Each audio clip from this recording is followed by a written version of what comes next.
Oke, berjumpa lagi dengan email tutorial.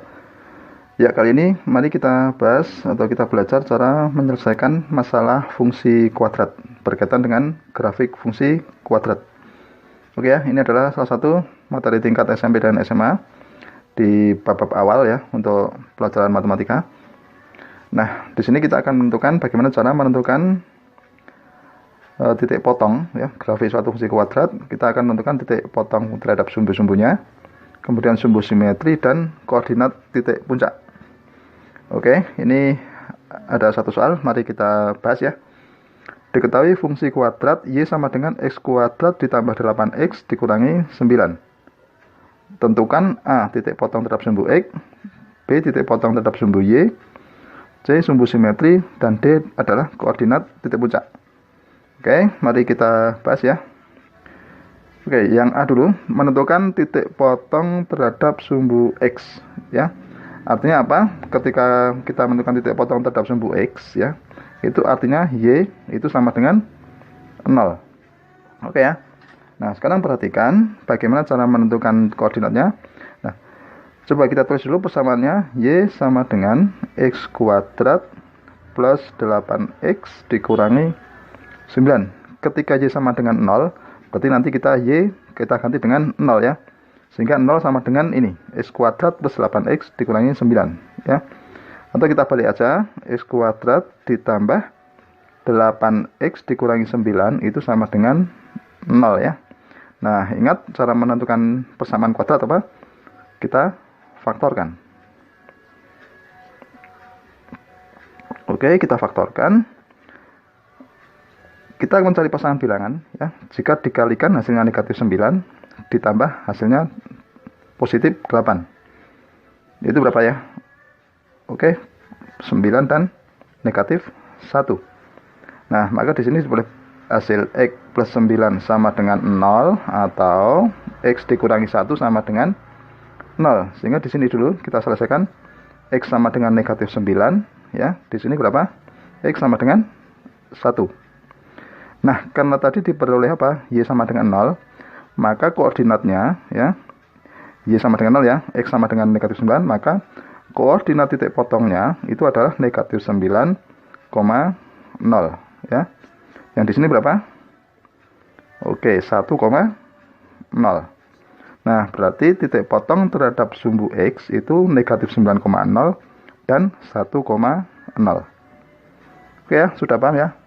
Nah, sekarang yang B, kita menentukan titik potong terhadap sumbu Y. Ketika kita menentukan titik potong terhadap sumbu Y, berarti X-nya itu sama dengan 0.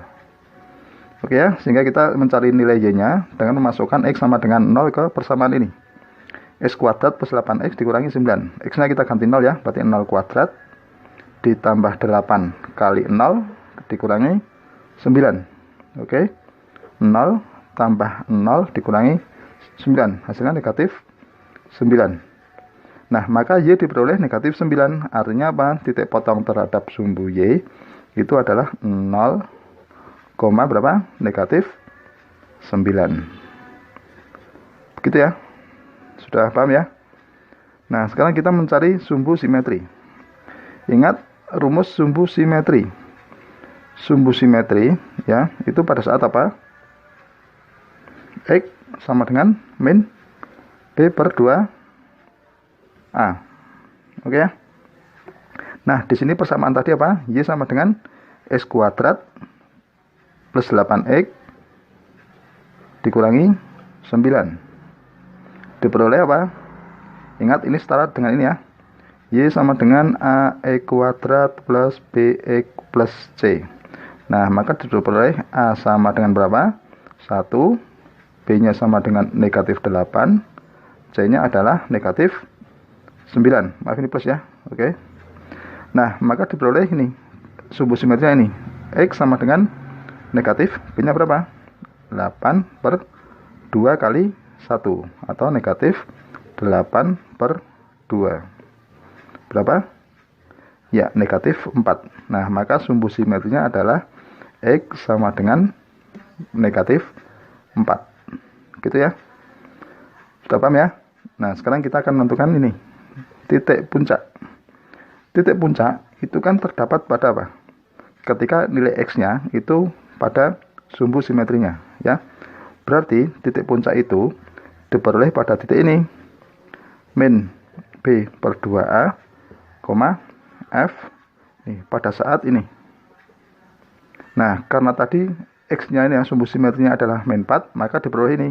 Puncaknya adalah negatif 4, F negatif 4. Artinya nanti X sama dengan negatif 4 kita masukkan ke persamaan fungsi kuadrat. Oke. Nah, sehingga diperoleh apa? F min 4 itu sama dengan kita ganti X-nya dengan negatif 4. Min 4 kuadrat, ya, ditambah 8 dikalikan negatif 4 dikurangi 9. Ini 16 dikurangi 32 dikurangi 9. Hasilnya ada berapa? Negatif 25.